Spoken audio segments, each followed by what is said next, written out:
아빠, 요즘 너무 바쁘죠? 김지영이 전화기 너머로 떨리는 목소리로 말했습니다.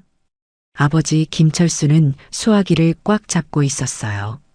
딸의 목소리에서 뭔가 이상한 기운을 느꼈거든요. 30년간 군 생활을 해온 투스타 사단장 출신이었지만 딸 앞에서만큼은 한없이 작아지는 아버지였습니다. 지영아, 아빠가 저녁하기 전에 한번 보자. 그런데 지영의 대답은 예상과 완전히 달랐어요. 아빠, 저 요즘 병원 일이 너무 바빠서요. 다음에 봐요. 전화 너머로 뭔가 날카로운 소리가 들렸어요. 마치 누군가 문을 세게 닫는 소리 같았습니다. 전화가 갑자기 끊어지자 철수는 깊은 한숨을 내쉬었어요. 부인 이영희가 걱정스러운 표정으로 다가왔습니다. 여보, 지영이가 또 안 된다고 하네요. 왜 그럴까요?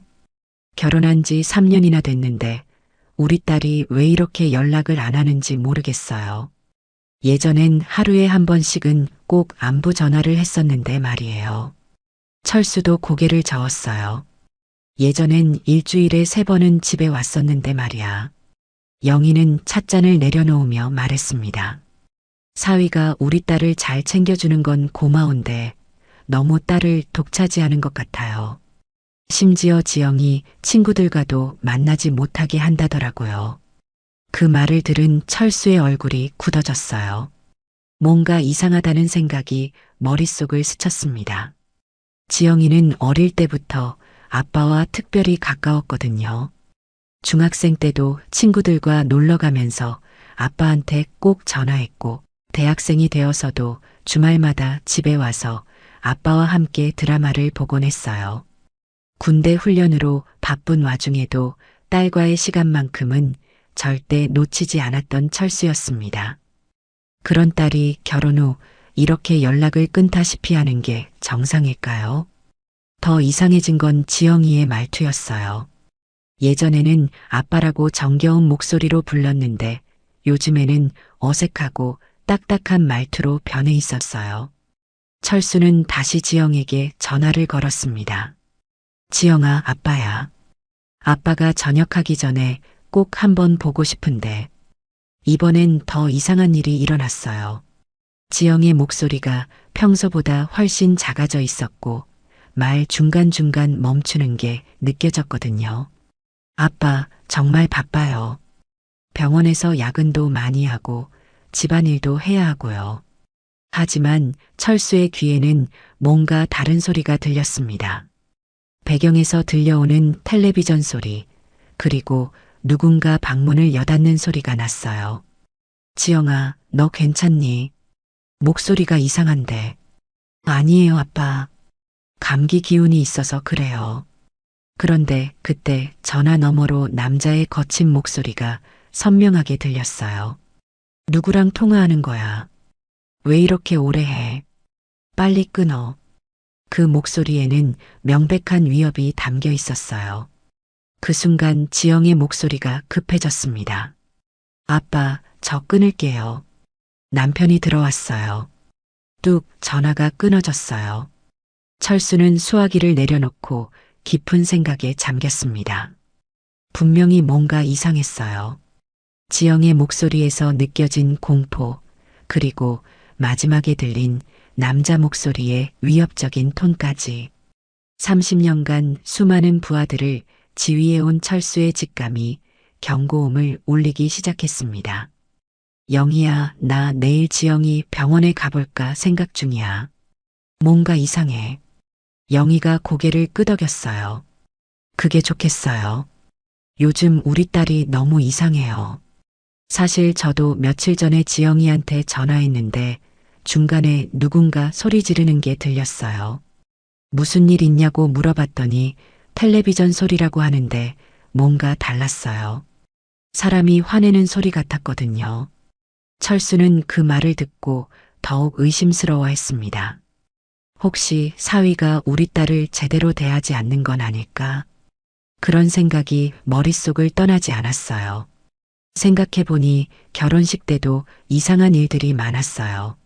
사위의 어머니가 지영이한테 너무 까다롭게 굴었고 신부 화장이 너무 진하다고 하면서 지영이를 화장실로 끌고 가서 다시 하라고 했거든요.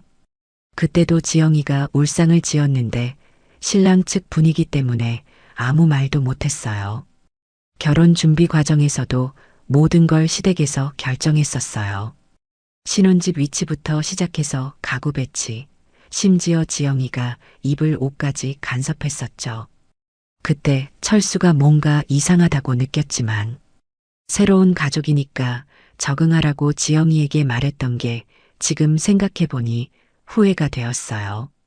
철수는 그날 밤 잠을 이루지 못했습니다.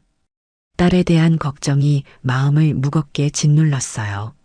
새벽 3시가 되어서야 겨우 잠이 들었는데 꿈속에서도 지영이가 울고 있는 모습이 나타났어요.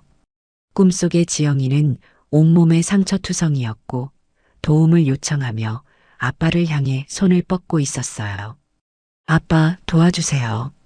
저 정말 힘들어요. 살려주세요. 꿈속에서 지영이가 절규하는 소리에 철수는 깜짝 놀라 잠에서 깨어났습니다. 식은땀이 등줄기를 타고 흘렀어요. 심장이 너무 빨리 뛰어서 숨을 제대로 쉴 수가 없었어요. 이건 그냥 꿈이 아니야. 분명히 뭔가 문제가 있어. 내 딸이 위험에 처해 있는 거야. 다음 날 아침, 철수는 지영이 근무하는 병원으로 향했어요.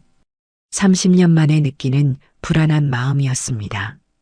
군인으로서 수많은 위기 상황을 겪어봤지만 딸에 관한 일만큼은 언제나 마음이 약해졌어요.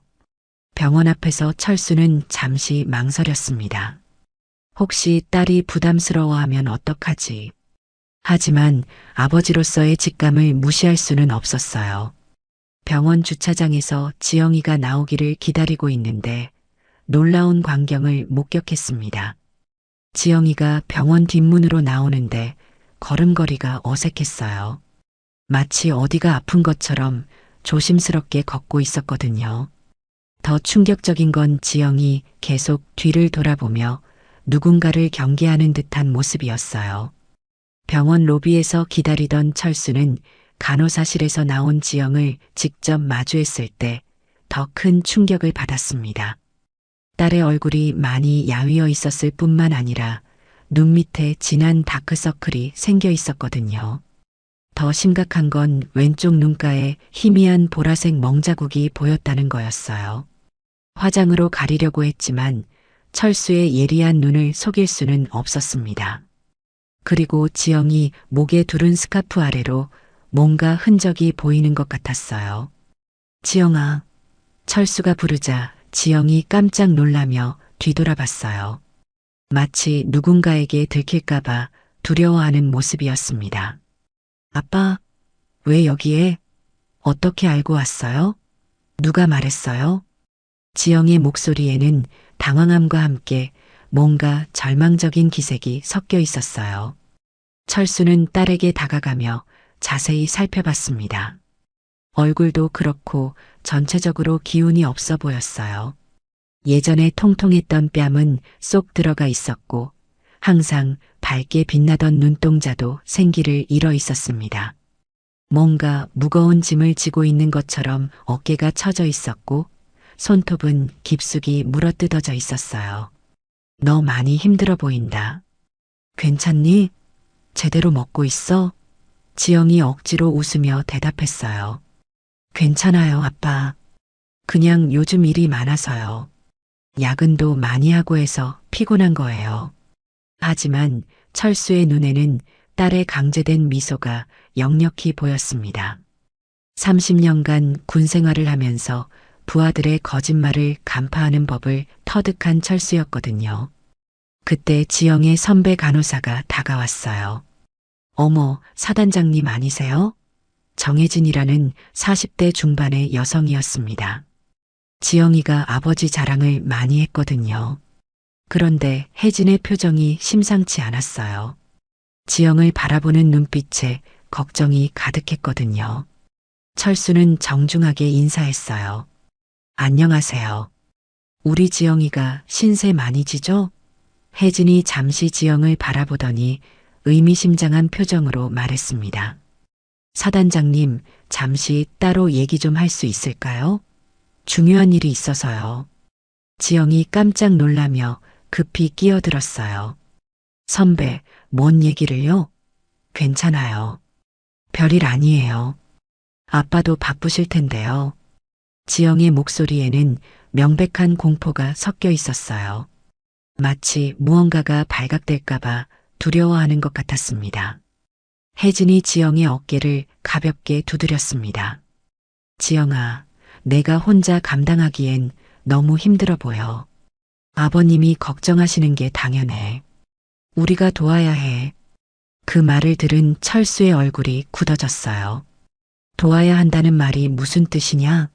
무슨 일이 있는 거냐? 혜진이 주변을 둘러보더니 조용한 곳으로 철수를 이끌었습니다. 지영은 불안한 표정으로 따라왔어요. 병원 뒤편의 조용한 벤치에 앉아서 혜진이 조심스럽게 입을 열었어요. 사단장님, 지영이가 요즘 많이 힘들어해요. 며칠 전부터 이상한 증상들이 나타나고 있거든요. 구체적으로 뭐가 힘든 거죠? 철수가 다급히 물었어요. 가슴이 두근거리기 시작했습니다. 혜진은 잠시 망설이다가 입을 열었습니다. 가정에 문제가 있는 것 같아요. 며칠 전에 지영이 손목에 멍든 걸 봤거든요. 그것도 한두 개가 아니라 여러 개였어요. 마치 누군가 세게 잡은 흔적 같았어요. 그리고 목 부근에도 이상한 자국들이 있었고요. 철수의 심장이 쿵 내려앉았어요. 온몸에 소름이 돋았습니다. 멍? 어떤 멍 말이에요? 더 자세히 말해주세요. 혜진이 한숨을 쉬며 계속 말했습니다. 누가 봐도 손가락 자국이었어요. 누군가 세게 잡은 흔적 말이에요. 손목뿐만 아니라 팔뚝에도 있었고 어떤 날은 어깨 부근에도 멍이 있었어요. 그런데 지영이는 문에 부딪혔다고 하거나 계단에서 넘어졌다고 하더라고요. 하지만 제가 20년째 간호사 생활을 하면서 그런 상처는 정말 많이 봤거든요. 사고로 생긴 멍과 폭력으로 생긴 멍은 모양이 다르거든요. 철수의 주먹이 저절로 굳어졌습니다. 30년간 군 생활을 하면서 그런 멍이 뭘 의미하는지 너무 잘 알고 있었거든요. 전투 중에 포로가 된 적군들에게서 봤던 그런 흔적들과 똑같았어요. 혹시 다른 상처도 있었나요? 더 심각한 건 없었나요? 혜진이 고개를 끄덕이며 더 충격적인 이야기를 털어놨어요. 팔에도 있었고 등 부분에도 있었어요. 어떤 날은 얼굴이 부어서 화장을 진하게 하고 오기도 했어요.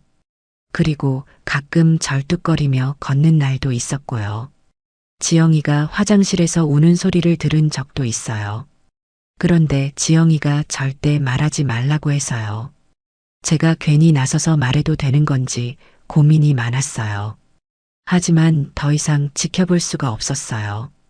철수는 분노가 치밀어 올랐지만 겉으로는 침착함을 유지했습니다. 30년간 위기 상황을 관리해온 경험이 있었거든요. 선배님, 제가 어떻게 해야 할까요? 어떤 도움이 필요한가요? 혜진이 진지한 표정으로 말했어요. 일단 지영이와 진솔한 대화를 해보세요. 하지만 너무 다그치면 더 움츠러들 수 있어요.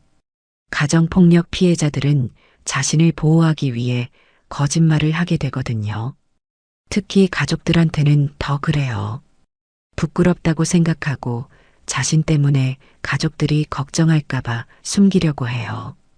그리고 가해자가 보복할까봐 두려워하기도 하고요. 철수는 혜진에게 감사 인사를 하고 다시 지영에게로 갔습니다. 지영이는 불안한 표정으로 기다리고 있었어요.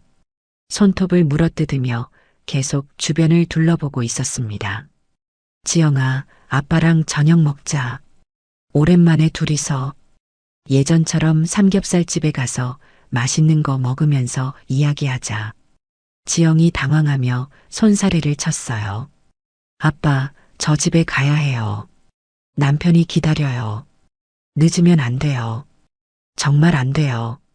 저녁 준비도 해야 하고 시어머니 약도 챙겨드려야 하고요. 그 순간 철수는 확신했습니다. 분명히 뭔가 문제가 있다는 걸 말이에요. 늦으면 안 된다는 말에서 뭔가 절박함과 공포가 느껴졌거든요. 지영아, 아빠가 30년 동안 군 생활하면서 배운 게 하나 있다. 사람은 거짓말을 할 때 눈을 마주치지 못한다는 거야. 그리고 목소리가 떨리고 손을 계속 만지작거린다는 거야. 지금 내가 그래. 지영의 얼굴이 창백해졌어요. 아빠, 무슨 말씀이세요? 저 정말 괜찮아요. 그냥 신혼생활 적응하느라 조금 바쁠 뿐이에요. 철수가 딸의 손을 잡으려고 했습니다. 그 순간 지영이 깜짝 놀라며 손을 움츠렸어요. 마치 누군가에게 맞을까봐 두려워하는 반응이었습니다. 손목 부분을 감추려는 듯한 행동이었어요. 철수는 그 반응에서 모든 걸 확신했습니다. 지영아, 아빠한테 솔직하게 말해봐. 집에서 힘든 일이 있니? 누가 널 괴롭히는 거니? 지영이 고개를 저었지만 눈에는 눈물이 고였어요. 아빠, 저 정말 괜찮아요. 그냥 신혼생활 적응하느라 조금 힘들 뿐이에요. 모든 부부가 다 겪는 일이라고 했어요. 그때 지영의 핸드폰이 울렸습니다. 화면에는 남편이라고 표시되어 있었어요. 지영의 얼굴이 순식간에 공포로 일그러졌습니다. 마치 죽음의 선고를 받은 것 같은 표정이었어요. 여보세요. 지영의 목소리가 떨렸어요. 전화 너머로 남자의 거친 목소리가 들렸습니다. 왜 이렇게 늦어? 지금 어디야? 누구랑 있는 거야? 병원 일이 늦게 끝났어요. 지금 바로 가고 있어요. 지영이 전화를 끊더니 철수에게 말했어요. 아빠, 저 정말 가봐야 해요. 남편이 걱정해요. 철수는 더 이상 참을 수 없었어요. 지영아, 그 사람이 널 때리는 거니? 솔직하게 말해봐. 아빠가 다 해결해 줄게. 지영이 깜짝 놀라며 주변을 둘러봤어요. 아빠, 그런 말 하지 마세요. 누가 들으면 어떡해요. 저희는 정말 괜찮아요. 그냥 서로 적응하는 시간이 필요할 뿐이에요. 철수는 딸을 다그치고 싶었지만 혜진의 조언을 기억했어요. 너무 다그치면 더 움츠러들 수 있다고 했거든요. 알겠다. 하지만 언제든지 힘들면 아빠한테 연락해. 아빠가 항상 내 편이야. 지영이 고개를 끄덕이고 서둘러 떠났습니다. 뒤돌아서 가는 지영의 모습이 너무 쓸쓸해 보였어요. 다음 날 철수는 오랜 후배인 최경희에게 전화를 걸었습니다. 경희야, 혹시 시간 있으면 나와 볼 수 있어? 급한 일이 있어. 정말 중요한 일이야. 최경희는 현재 경찰서 강력계에서 근무하고 있었어요. 형님, 무슨 일이세요? 목소리가 심각하신데요. 혹시 큰일 났어요? 철수는 상황을 간단히 설명했습니다. 우리 딸이 가정폭력을 당하고 있는 것 같아. 확실한 증거는 없지만 모든 정황이 그래. 도와줄 수 있겠어? 최경희가 즉시 대답했어요. 형님, 당연히 도와드려야죠. 지금 바로 나갈게요. 30분 후에 만나요. 두 사람은 조용한 카페에서 만났습니다. 철수는 지영의 상황을 자세히 설명했어요. 병원 선배가 목격한 상처들, 전화 통화 중 들린 이상한 소리들, 딸의 변한 행동 패턴, 그리고 전화가 올 때마다 보이는 공포 반응까지 모든 걸 털어놨습니다. 최경희가 메모를 하며 들었어요. 형님, 일단 사위 신상부터 파악해보죠. 직장이 어디라고 하셨죠? 이름이 뭐고요? 대한건설 과장이라고 했어. 박민수라는 놈이야. 나이는 32세고 지영이보다 2살 많아. 최경희가 노트에 적으며 말했어요. 알겠습니다. 일단 주변 탐문부터 해보죠. 직장 동료들한테도 물어보고 이웃 사람들한테도 알아보겠어요. 그리고 형님도 며칠간 사위 집 주변을 관찰해 보세요. 단 들키면 안 되니까 조심하셔야 해요. 가정폭력 가해자들은 의외로 외부 시선에 민감하거든요. 철수는 고개를 끄덕였습니다. 30년 군생활로 단련된 관찰력이 있으니까 걱정 마. 정찰이야 내 전문 분야야. 이틀 후 최경희가 조사 결과를 가지고 왔어요. 만나자마자 심각한 표정을 지었습니다. 형님, 사위놈 평판이 영 좋지 않네요. 직장 동료들 말로는 성격이 급하고 술버릇이 나쁘다고 해요. 특히 스트레스 받으면 폭력적으로 변한다고 하더라고요. 철수의 얼굴이 어두워졌습니다. 더 있어? 더 심각한 얘기가 있을 것 같은데. 최경희가 계속 말했어요.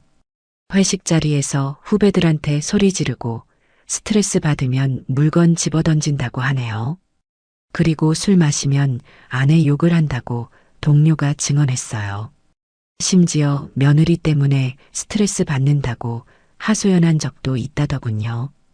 동료들 말로는 집에서 아내를 완전히 통제하려고 한다고 해요. 아내가 누구와 만나는지, 어디 가는지 일일이 간섭하고 보고받는다고 하더라고요. 철수는 주먹을 꽉 쥐었습니다. 그동안 내가 뭘 한 거지. 내 딸이 그런 고통을 받고 있는데. 최경희가 철수의 어깨를 두드렸어요. 형님, 자책하지 마세요. 이런 일은 가족들도 모르는 경우가 많아요. 가해자들이 워낙 교묘하게 숨기거든요. 밖에서는 완전히 다른 사람처럼 행동하니까요. 이제라도 알았으니 해결하면 되죠. 더 심각한 건 시댁 식구들이에요. 특히 시어머니가 문제가 많다고 하네요. 이전 며느리도 괴롭혀서 이혼시킨 전력이 있어요. 첫 번째 며느리는 결혼 1년 만에 정신적 스트레스로 병원에 입원까지 했다고 하더라고요. 그날 저녁 철수는 사위 집 근처에서 잠복을 시작했어요. 아파트 주차장에서 차 안에 앉아 15층 창문을 지켜봤습니다. 밤 10시쯤 술에 취한 박민수가 비틀거리며 집에 들어가는 모습을 봤어요. 그리고 30분 후 집안에서 큰 소리가 들리기 시작했습니다. 아, 이게 뭐야? 밥도 제대로 못 해놓고 일까지 들리는 민수의 고함 소리가 들리는 듯 했어요. 철수는 차에서 내려 아파트 쪽으로 다가갔습니다. 엘리베이터를 타고 14층까지 올라가서 계단으로 15층에 도착했어요. 복도에서 들리는 소리는 더욱 생생했습니다. 미안해, 오빠. 다시 할게. 용서해줘. 지영의 떨리는 목소리가 들렸습니다. 철수의 심장이 터질 것 같았어요. 30년간 키운 딸이 저렇게 굴욕을 당하고 있다니. 뭘 다시 해? 너는 정말 쓸모없어. 이런 간단한 것도 못해. 쾅! 뭔가 깨지는 소리가 났습니다. 아마 그릇이나 컵을 던진 것 같았어요. 철수는 당장 올라가고 싶었지만 참았어요. 더 많은 증거를 수집해야 했거든요. 핸드폰으로 소리를 녹음하기 시작했습니다. 아야, 그런 소리도 들렸어요. 분명히 지영이 다친 것 같았습니다. 철수의 손이 떨렸어요. 이어서 시어머니 목소리도 들렸습니다. 며느리가 이 정도도 못해? 정말 한심하네. 우리 아들이 얼마나 힘들겠어. 이런 무능한 며느리 때문에. 시어머니까지 가세해서 지영이를 괴롭히고 있었어요. 그리고 더 충격적인 소리가 들렸습니다. 따각, 누군가 뺨을 때리는 소리였어요. 지영이 신음하는 소리가 들렸습니다. 철수는 온몸이 떨렸어요. 30년간 적과 싸우면서도 이렇게 분노한 적은 없었습니다. 다음 날 최경희와 만나 녹음 파일을 들려줬어요. 형님, 이 정도면 충분한 증거예요. 가정폭력이 확실하고 지속적으로 이루어지고 있다는 것도 증명돼요. 이제 행동에 나서죠. 철수가 결심에 찬 표정으로 말했습니다. 내일이 명절이니까 시댁에 간다고 하더라.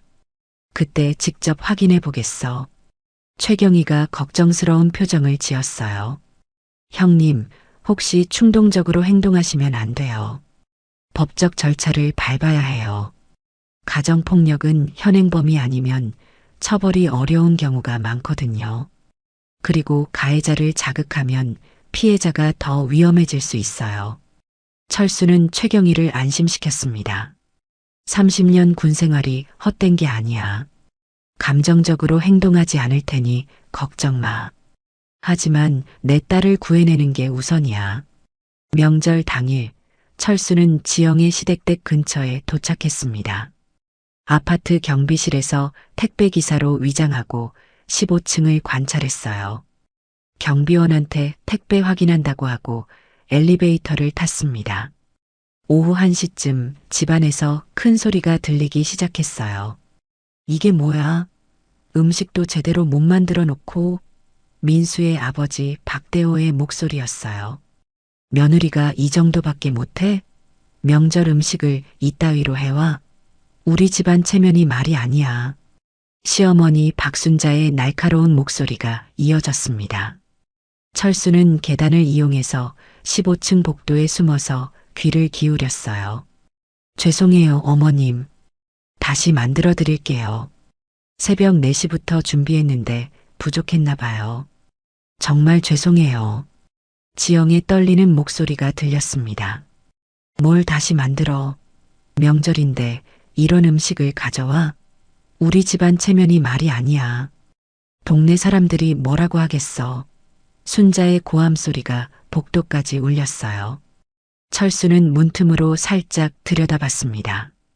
지영이 무릎을 꿇고 앉아 있었고 시어머니가 위에서 내려다보며 손가락질하고 있었어요.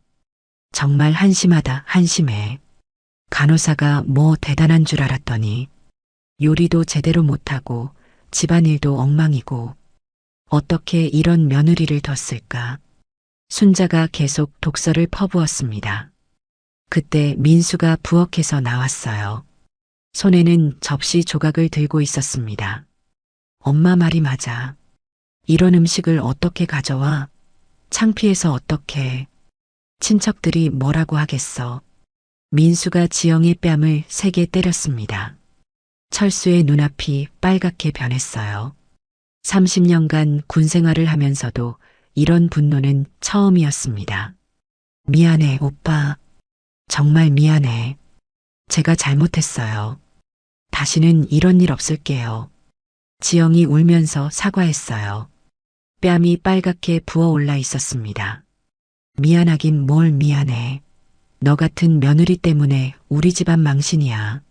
순자가 지영의 머리채를 거칠게 잡아 끌었습니다. 그러자 지영이 아파하며 비명을 질렀어요. 아야, 그만해주세요. 머리가 아파요.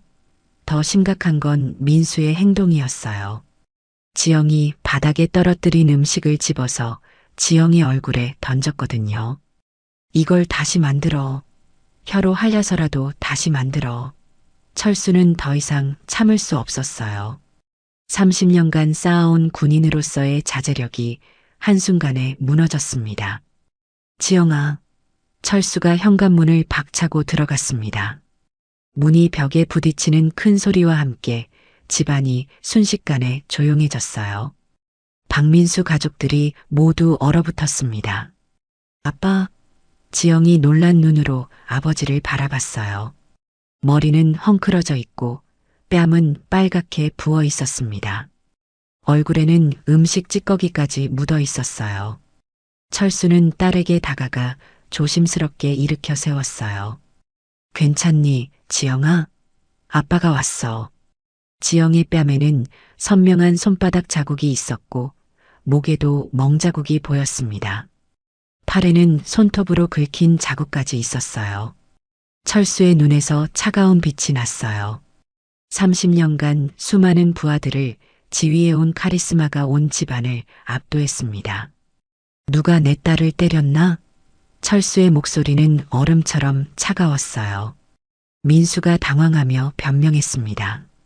아버님, 이건 오해예요. 그냥 교육을 좀. 우리 집안 규칙을 가르쳐 주는 거였어요. 교육? 철수가 민수를 노려봤어요. 누가 누구를 교육한다고? 30년 동안 군 생활하면서 이런 교육은 처음 봐. 사람을 때리는 게 교육이야? 얼굴에 음식을 던지는 게 교육인가? 순자가 끼어들려고 했어요. 사돈어른, 이건 집안일이니까. 우리만의 방식이 있어요. 집안일? 철수의 목소리가 한 옥타브 낮아졌습니다. 내 딸을 때리는 게 집안일이라고요? 사람을 짐승 취급하는 게 집안 방식이라고요? 지영이 아버지의 팔을 잡았어요. 아빠, 그만해요. 제가 정말 잘못했어요. 음식을 제대로 못 만들어서 제가 부족해서 그래요. 철수는 딸을 바라봤습니다. 지영의 눈에는 공포가 가득했어요. 무엇을 그렇게 무서워하는지 철수는 알 수 있었습니다. 지영아, 내가 뭘 잘못했다고 그래? 아빠한테 말해봐. 뭘 잘못했는지 정확히 말해봐. 지영이 고개를 저었어요. 아무것도 잘못 안 했어요. 그냥 제가 부족해서, 요리 실력이 부족하고 집안일을 잘 못해서. 부족해? 철수가 민수를 바라봤습니다. 내 딸이 뭐가 부족하다고? 30년간 키운 딸인데 내가 모를 리 없어. 간호사로 성실히 일하고 집안일까지 도맡아 하는데 뭐가 부족해? 철수는 지영을 자신의 뒤로 보호하며 민수 가족들을 차례로 바라봤습니다. 박민수, 너는 내 딸을 때렸고. 철수의 시선이 순자에게 향했어요. 박순자 씨, 당신은 내 딸의 머리채를 잡았어. 그리고 박대호 씨는 그걸 보고도 말리지 않았군요. 오히려 부추겼어. 더 심각한 건 내 딸 얼굴에 음식을 던진 거야. 이게 정상적인 가정이라고 생각해? 대호가 어색하게 웃으며 말했어요. 사돈, 그게 아니라 요즘 젊은 애들이 버릇이 없어서 훈육 차원이었어요. 그게 아니라고요? 철수가 한 걸음 앞으로 나섰습니다. 30년 군 생활하면서 이런 가정은 처음 봅니다. 며느리를 때리고 모욕 주고 음식을 얼굴에 던지는 게 훈육이에요? 사람을 사람 취급 안 하는 게 당연하다고 생각하세요? 순자가 발끈했어요. 며느리가 제대로 못하니까 그러는 거죠. 요즘 며느리들이 얼마나 버릇 없는데요. 우리 때는 시댁에서 하라는 대로 했어요. 철수의 눈에서 더욱 차가운 빛이 났습니다. 버릇 없다고요? 내 딸이 어떻게 버릇 없다는 거죠? 간호사로 열심히 일하고 시댁 일까지 도맡아 하고 새벽 4시부터 명절 음식 준비하는데 뭐가 부족해요? 이런 학대를 당해도 참고 있는데 뭐가 버릇 없어요? 민수가 끼어들었어요. 아버님, 저희도 지영이를 사랑해서 하는 말이에요. 더 나은 며느리가 되라고. 사랑? 철수가 민수를 노려봤습니다. 사랑하는 사람을 때려요? 사랑하는 사람 얼굴에 음식을 던져요? 그게 사랑이에요? 30년 동안 수많은 부하들을 봤지만 사랑한다면서 학대하는 놈은 처음 봐요. 당신들이 하는 게 사랑이면 증오는 뭐예요? 지영이 아버지의 소매를 잡았어요. 아빠, 정말 괜찮아요. 그냥 가요. 제발이요. 더 이상 문제 만들지 말아요. 나중에 더 혼날 거예요. 철수는 딸의 말에서 절망을 느꼈습니다. 나중에 더 혼날 거라는 말에서 평소에 얼마나 심한 학대를 당했는지 알 수 있었어요. 지영아, 아빠가 늦게 왔구나. 미안해. 이제부터는 아무도 널 괴롭히지 못해. 지영이 눈물을 흘렸어요. 아빠, 저 정말 무서웠어요. 매일 눈치 보면서 살았어요. 뭘 해도 잘못됐다고 하고. 철수는 딸을 꽉 안아줬습니다. 30년간 군 생활을 하면서도 이렇게 마음이 아픈 적은 없었어요.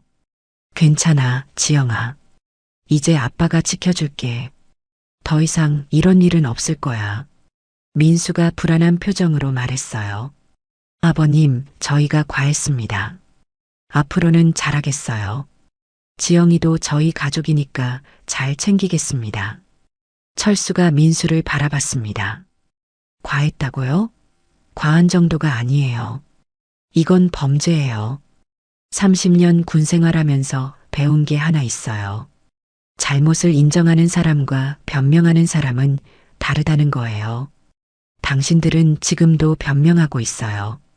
진심으로 잘못했다고 생각한다면 이런 식으로 말하지 않겠죠. 순자가 목소리를 높였어요. 그럼 어쩌자는 거예요? 우리가 뭘 어떻게 하라고요? 우리도 며느리를 잘 키우려고 한 건데 교육하는 것도 잘못이에요? 철수의 표정이 더욱 차갑게 변했습니다. 키운다고요? 사람을 키우는 게 때리고 모욕 주는 거예요? 간단해요. 내 딸과 이혼하세요. 이런 가족과는 한 가족이 될 수 없어요. 민수가 깜짝 놀랐어요. 아버님, 그건 너무 심한 거 아닌가요? 저희가 사과드릴게요. 다시는 이런 일 없을 거예요. 심해요? 철수가 냉소했습니다. 3년 동안 내 딸을 괴롭힌 게 심한 거 아니에요? 때리고 모욕 주고 인격을 무시한 게 심한 거 아니고요? 당신들이 한 일에 비하면 이혼은 가벼운 처벌이에요. 지영이 아버지를 말렸어요. 아빠 안 돼요. 저는 괜찮아요. 정말 괜찮다고요. 이혼하면 저는 어떻게 살아요? 사람들이 뭐라고 할까요? 철수는 딸의 손을 잡았습니다. 지영아, 괜찮지 않아. 아빠가 다 봤어. 내가 얼마나 힘들어했는지 다 알아. 더 이상 참지 마. 이런 사람들과 살면 너는 죽어. 정말 죽을 수도 있어. 민수 가족들이 당황한 표정을 지었어요. 30년간 수많은 위기 상황을 겪어본 철수의 카리스마 앞에서 완전히 위축된 모습이었습니다. 그때 순자가 다시 목소리를 높였어요. 사돈 어른이 너무 나가시는 거 아니에요? 우리도 며느리를 위해서 한 일인데 남의 집안일에 너무 개입하시는 거 아닌가요? 철수가 순자를 똑바로 바라봤습니다. 위에서요? 머리채 잡고 뺨 때리고 음식을 얼굴에 던지는 게 위에서 한 일이에요? 순자가 말문이 막혔어요. 철수는 계속 말했습니다. 제가 30년 동안 부하들을 키우면서 단 한 번도 손을 댄 적이 없어요. 사람은 존중받을 때 성장하는 거지, 맞을 때 성장하는 게 아니거든요. 당신들이 한 건 교육이 아니라 학대예요. 철수는 핸드폰을 꺼내며 차분하게 말했습니다. 박민수 씨, 박순자 씨, 그리고 박대호 씨. 제가 며칠 전부터 이 집을 관찰했어요. 그리고 여러 증거들을 수집했고요. 민수가 얼굴이 창백해졌어요. 관찰이요? 뭘 관찰했다는 거예요? 그게 불법 아닌가요? 철수가 핸드폰 화면을 보여줬습니다. 여기 녹음 파일이 있어요. 며칠 전 밤에 박민수 씨가 술 취해서 우리 지영이한테 소리 지르는 소리요. 그리고 뭔가 던지는 소리까지 다 녹음되어 있어요. 공개된 장소에서 들리는 소리를 녹음하는 건 불법이 아니거든요. 순자가 당황했어요. 그게 뭐 어쨌다는 거예요? 집안에서 일어나는 일을 왜 녹음해요? 부부싸움은 칼로 물베기라고 하잖아요. 철수가 또 다른 파일을 재생했습니다. 아, 이게 뭐야? 밥도 제대로 못 해놓고 너는 정말 쓸모없어. 민수의 목소리가 선명하게 들렸어요. 그리고 이어서 뭔가 깨지는 소리와 지영이가 아파하는 소리까지 들렸습니다. 이것뿐만 아니에요. 철수가 계속 말했습니다. 지영이 직장 동료들 증언도 있고 병원 선배가 목격한 상처 사진도 있어요. 그리고 박민수 씨 직장에서의 평판도 다 조사했어요. 회사 동료들이 증언한 폭력적 성향, 술버릇까지 모든 게 기록되어 있어요. 대호가 떨리는 목소리로 말했어요. 사돈, 우리가 잘못했습니다. 용서해 주세요. 앞으로는 정말 잘하겠습니다. 다시는 이런 일 없을 거예요. 용서요? 철수가 냉소했습니다. 30년 군 생활하면서 배운 게 있어요. 진정한 사과는 행동으로 보여주는 거라는 거예요. 말로만 미안하다고 하면 뭐해요? 3년 동안 내 딸을 괴롭혀 놓고 이제 와서 용서해 달라고요? 진짜 반성한다면 당장 이혼 서류에 도장을 찍어야죠. 그때 현관벨이 울렸습니다. 철수가 문을 열자 최경희가 들어왔어요. 형님, 늦었나요? 현장 상황이 어떤가요? 최경희가 경찰 신분증을 보여주며 말했습니다. 안녕하세요. 경찰서 강력계 최경희입니다. 가정폭력 신고를 받고 왔어요. 민수 가족들이 완전히 얼어붙었습니다. 경찰이요? 우리가 뭘 잘못했다고 경찰까지. 이건 너무한 거 아닌가요? 순자가 떨리는 목소리로 말했어요. 최경희가 수첩을 꺼내며 말했습니다. 가정폭력 신고는 중범죄예요. 특히 지속적이고 반복적인 경우에는 더욱 엄중하게 처리합니다. 요즘은 가정폭력에 대한 처벌이 많이 강화됐거든요. 상해죄, 폭행죄, 협박죄까지 적용될 수 있어요. 철수가 지영에게 말했습니다. 지영아, 경희님한테 지금까지 당한 일들을 다 말해봐. 숨기지 말고 정확하게 말해. 지영이 고개를 저었어요. 아빠, 안 돼요. 이렇게까지 할 필요 없어요. 그냥 집안일로 끝내면 안 될까요? 최경희가 부드럽게 말했습니다. 지영 씨, 저는 이런 사건을 전문적으로 다루는 경찰관이에요. 당신이 겪은 일들을 정확히 알아야 도울 수 있어요. 가정폭력은 혼자 해결할 수 있는 문제가 아니거든요. 더 심해지기 전에 법적 조치를 취해야 해요. 민수가 급하게 말했어요. 경희님, 이건 부부싸움 정도예요. 그렇게 심각한 일이 아니라고요. 서로 조금씩 양보하면 해결될 문제예요. 최경희가 민수를 바라봤습니다. 부부싸움이요? 녹음 파일에는 일방적인 폭언과 폭행 소리가 들리는데요. 그리고 목격자 증언도 여러 개 있고요. 병원에서 상처를 목격한 사람들도 있어요. 뺨을 때리고 머리채를 잡는 게 부부싸움인가요? 철수가 지영의 어깨에 손을 올렸어요. 지영아, 더 이상 혼자 감당하지 마. 아빠가 30년 동안 너를 키운 건 이런 일 당하라고가 아니야. 당당하게 살라고 키운 거야. 지영이 결국 눈물을 터뜨렸습니다. 아빠, 저 정말 힘들었어요. 매일 눈치 보면서 살았어요. 뭘 해도 잘못됐다고 하고 조금만 실수해도 때리고 야근해서 늦게 들어와도 혼나고 일찍 들어와도 집안일 안 했다고 혼나고 밥을 해도 맛없다고 하고 안 해도 게으르다고 하고 정말 어떻게 해야 할지 모르겠었어요. 최경희가 메모하며 들었어요. 언제부터 이런 일이 있었나요? 구체적으로 어떤 폭력을 당했는지 말씀해 주세요. 결혼하고 6개월 후부터요. 처음엔 가끔씩이었는데 점점 심해졌어요. 처음에는 소리만 지르다가 나중에는 손찌검을 하기 시작했어요. 지영이 떨리는 목소리로 말했습니다. 뺨을 때리는 것부터 시작해서 나중에는 주먹으로 때리기도 했어요. 머리채를 잡아 끌고 벽에 밀어붙이고 심지어 발로 차기도 했어요. 순자가 변명하려 했어요. 그건 며느리 교육이었어요. 요즘 젊은 애들이 워낙 버릇이 없어서 우리도 며느리를 잘 키우려고 한 건데요. 최경희가 손을 들어 제지했습니다. 부인, 어떤 이유로든 폭력은 정당화될 수 없어요. 며느리 교육이라는 명목의 폭력도 엄연한 범죄입니다. 법적으로는 상해죄나 폭행죄에 해당해요. 그리고 지속적인 정신적 학대는 협박죄나 모독죄까지 적용될 수 있어요. 철수가 민수를 바라봤습니다. 박민수, 30년 군 생활하면서 너 같은 놈들 많이 봤어. 겉으로는 신사인 척하지만 속으론 비겁한 놈들 말이야. 약한 사람한테만 강한 놈들이지. 밖에서는 고분고분하다가 집에 와서는 왕 노릇하는 비겁한 놈들. 민수가 얼굴이 빨갛게 달아올랐어요. 아버님, 그건 너무 심한 말씀 아닌가요?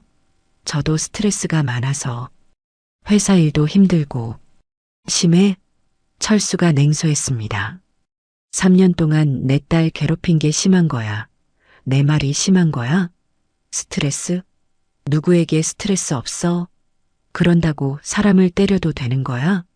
최경희가 공식적인 톤으로 말했습니다. 박민수 씨, 가정폭력 혐의로 조사를 받으셔야겠어요. 그리고 박순자 씨도 공동 가해자로 조사 대상입니다. 지금부터 피해자와의 접촉을 금지하고 접근 금지 명령을 신청하겠습니다. 대호가 떨리는 목소리로 말했어요. 경희님, 저희가 정말 잘못했어요. 합의할 수 없나요? 돈으로라도 해결할 수 있지 않을까요? 최경희가 고개를 저었습니다. 가정폭력은 피해자와 가해자 간의 합의로 해결될 문제가 아니에요.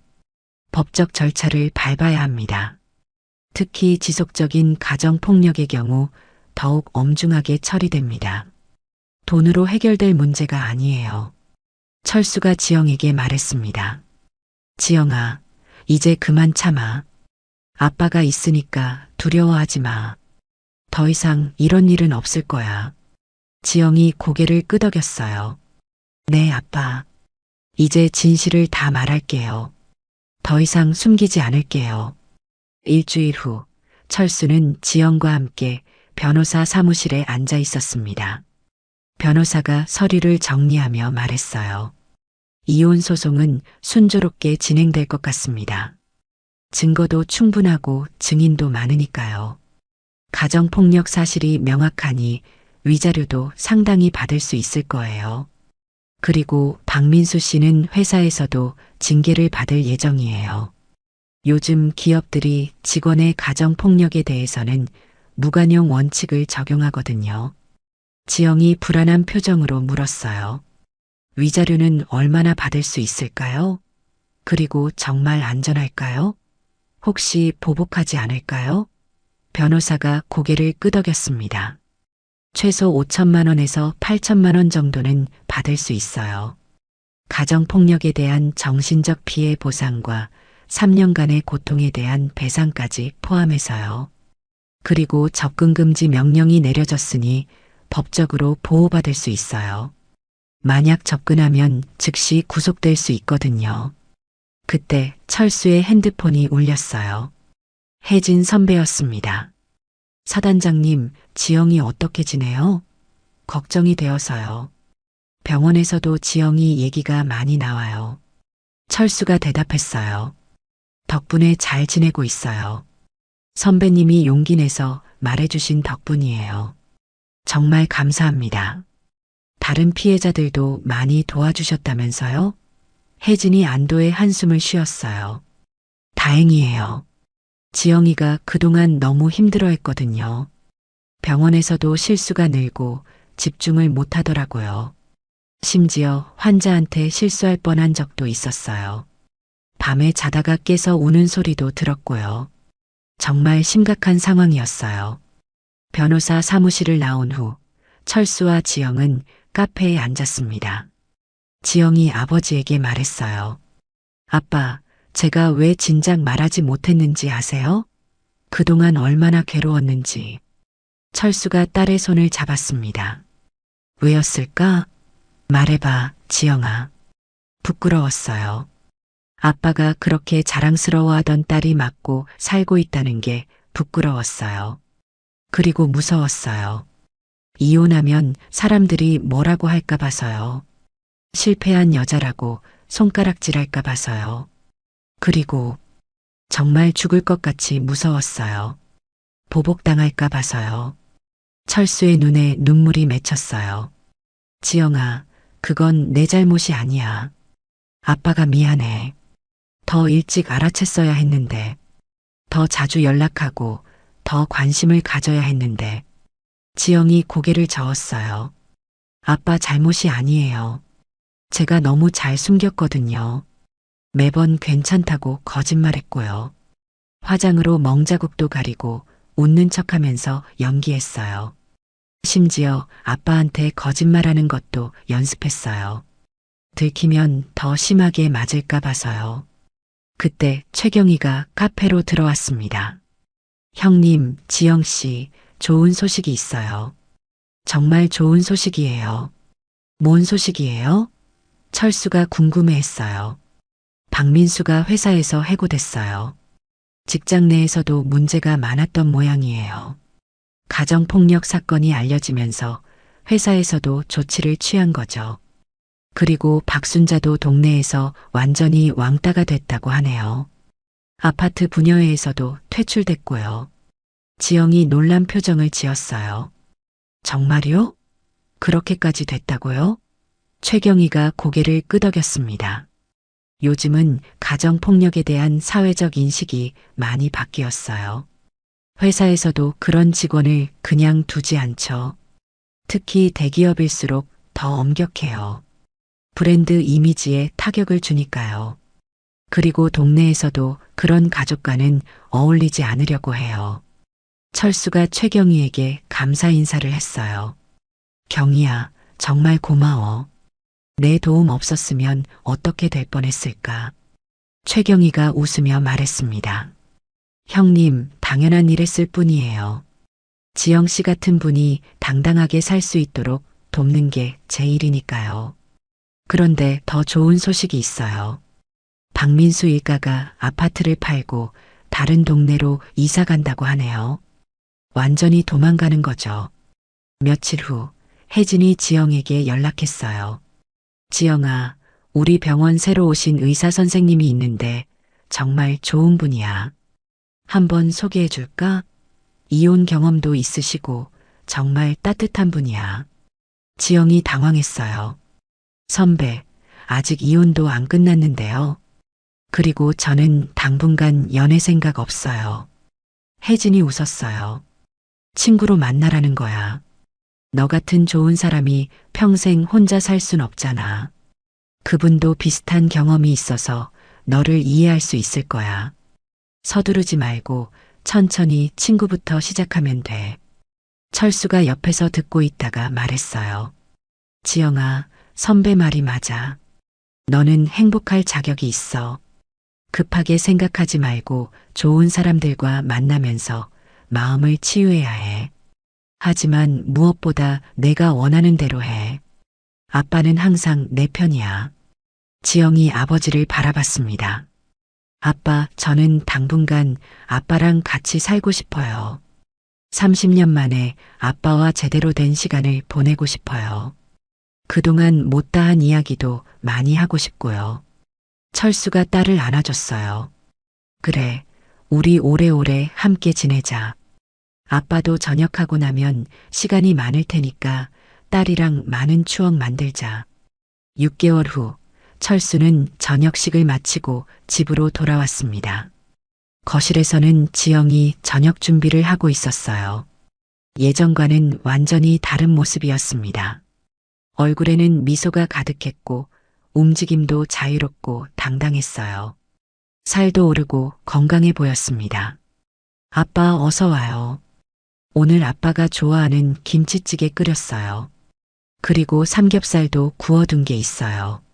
철수가 웃으며 말했습니다. 우리 딸이 만든 김치찌개가 세상에서 제일 맛있어. 요즘 요리 실력이 늘었네. 식탁에 앉아 밥을 먹으면서 지영이 말했어요. 아빠, 내일 혜진 선배가 소개해 주신 분이랑 두 번째로 만나기로 했어요. 지난번에 커피 마셨는데 정말 좋은 분이더라고요. 철수가 기뻐하며 물었어요. 정말? 어떤 분인데? 어떤 점이 좋았어?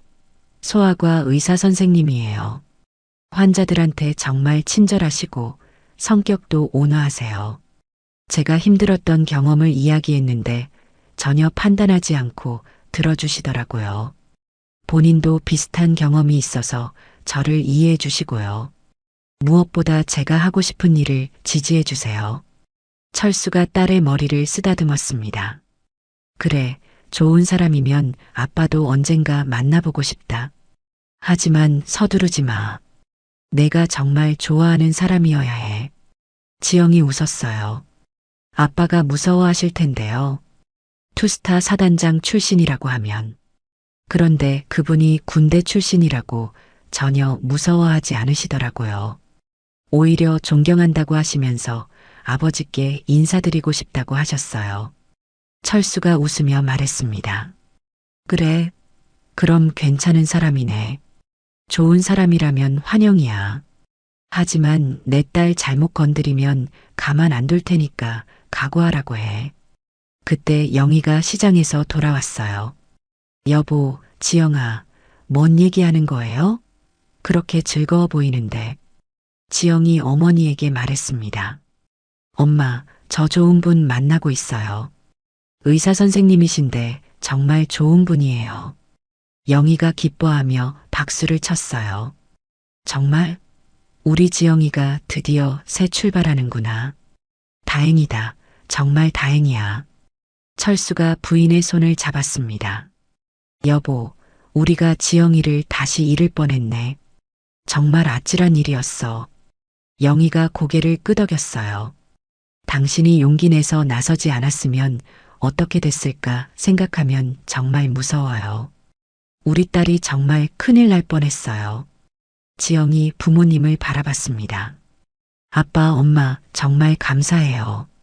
저 혼자서는 절대 헤어나올 수 없었을 거예요. 아빠가 나서주지 않았으면 저는 아직도 그 지옥 같은 생활을 하고 있었을 거예요. 어쩌면 정말 죽었을지도 몰라요. 철수가 진지하게 말했습니다. 지영아, 앞으로는 혼자 감당하려고 하지 마. 무슨 일이 있어도 아빠한테 말해. 아빠는 내가 행복하게 사는 게 가장 중요해. 지영이 고개를 끄덕였어요. 네, 아빠. 이제는 숨기지 않을게요. 그리고 제가 상담사 공부를 시작했어요. 저 같은 피해자들을 도와주고 싶어요. 다음 날 지영은 카페에서 혜진이 소개해준 의사 선생님을 다시 만났습니다. 김우진이라는 이름의 소아과 의사였어요. 안녕하세요, 지영 씨. 오늘도 만나게 되어 기뻐요. 지난번 이야기 더 들려주실 수 있나요? 우진이 따뜻한 미소를 지으며 말했습니다. 지영이 편안하게 웃었어요. 네, 좋아요. 사실 제가 상담사 공부를 시작했어요. 저와 같은 경험을 한 사람들을 도와주고 싶어서요. 우진이 진지하게 말했습니다. 정말 의미 있는 일이네요.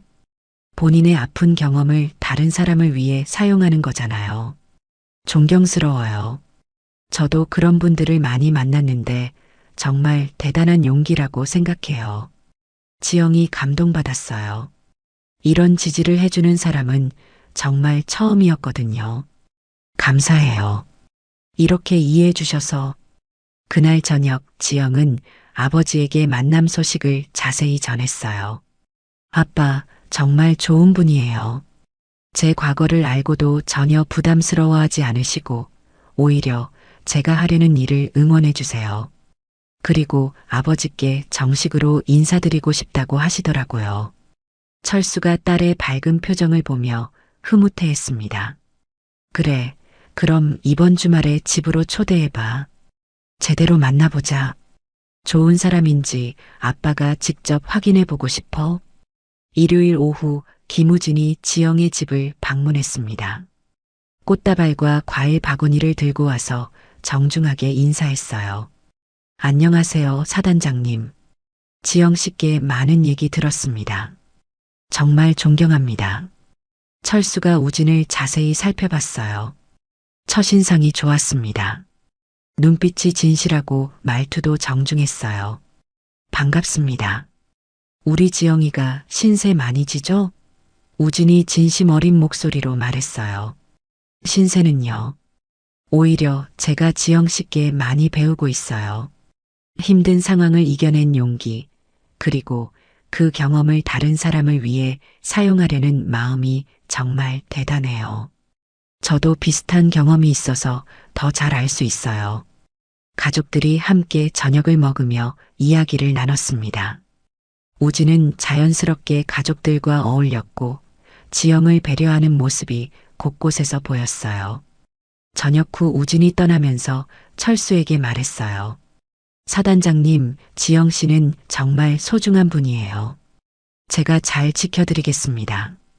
하지만 서두르지 않고 지영 씨가 원하는 속도에 맞춰가겠어요.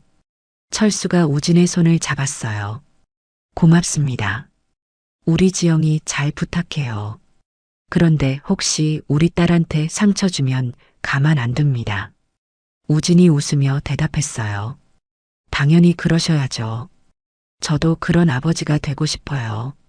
그날 밤 가족들이 함께 거실에 앉아 있었어요. 지영이 부모님께 말했습니다. 아빠, 엄마, 이제 정말 행복해요. 진짜 가족의 소중함을 알았어요. 그리고 저를 지켜주는 사람들이 있다는 것도요.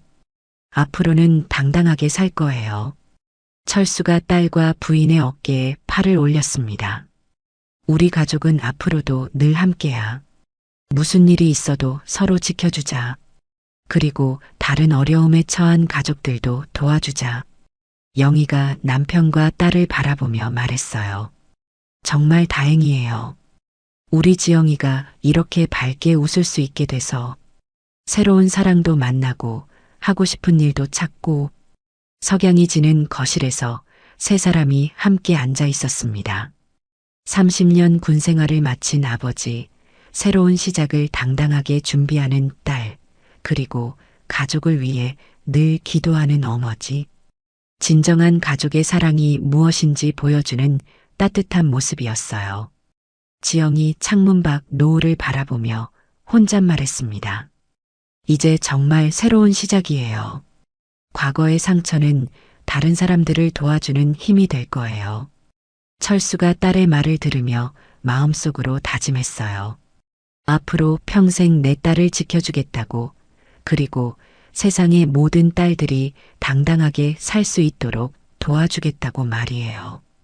그날 밤 지영은 일기를 썼습니다.